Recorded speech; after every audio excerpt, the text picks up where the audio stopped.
spent some time talking about the head when it comes to spending. Now we have to talk about the heart. There's some emotions involved in spending. They are inextricably linked. They so really I can give you are. all the practical advice in the world, but we have to remember that we're living, breathing human beings, and it's really important. So a couple things. Okay. First, overspending is overspending. Yes. And this is a time of year in which we can justify our overspending because the children and our mother-in-law, all that stuff, the charity, the shoes for me that really I need to wear. So we just need to remember that overspending is overspending. And also, and this is, you should put this on a mug, it's so cliche, gifts aren't love. Really? Gifts aren't love, Tracy. Gifts aren't love. Okay. But that is a cliche, but it's also in a lot of families kind of true that gifts are love. Like it's a representation. So we need to acknowledge that. Okay. And then the third thing, the third like pothole in the road we need to navigate, change is scary. Right. So I'm going to talk about an approach to alter some of the ways that your holiday goes, and just remember that any change is going to like get people a little like this.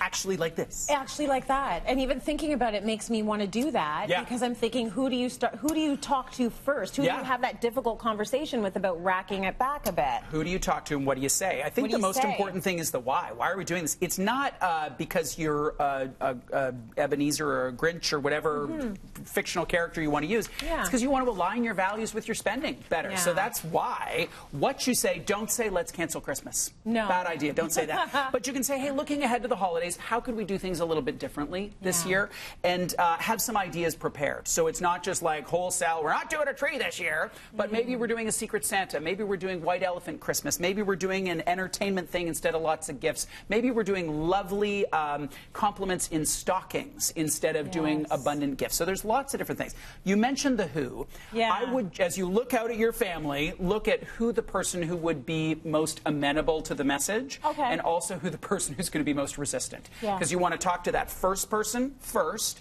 but be aware of that other person and how you're going to need to navigate it with them, because it's not going to be easy. Okay, so talk to the person that's going to be most likely to be okay with it. Yeah. Then talk to the person who's going to hate your guts. Yeah, and have a little bit of a strategy about that. Because the thing is, what I love about us doing the show now is we have a little bit more time. We do. You cannot have this conversation on December 20th. It's like, well, I bought my gifts. Like, we're done here.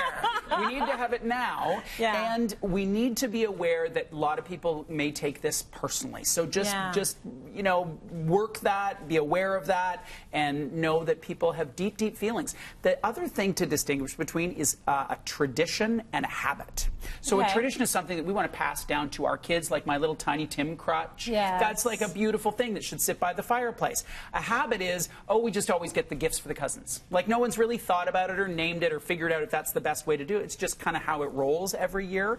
So habits are relatively easy to change, and there can be real reason to do that. Traditions, we should pursue them and celebrate them and pass them on and, you know, do all that stuff to really make the most of the holiday season, because that's what it's about. It's not so much about the habits, and it's hard to tell between the two.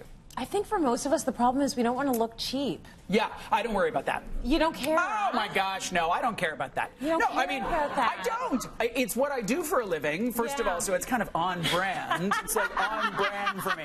Like, he's supposed to be the but cheap also, guy. what I endeavor to do is to be generous of spirit. And so I think you have to get my friends to answer this, is if you're generous of spirit, then what you bring in monetary terms, it's less relevant. Cares? So pick up the phone in February and call someone you love. Don't worry so much about the box of chocolates.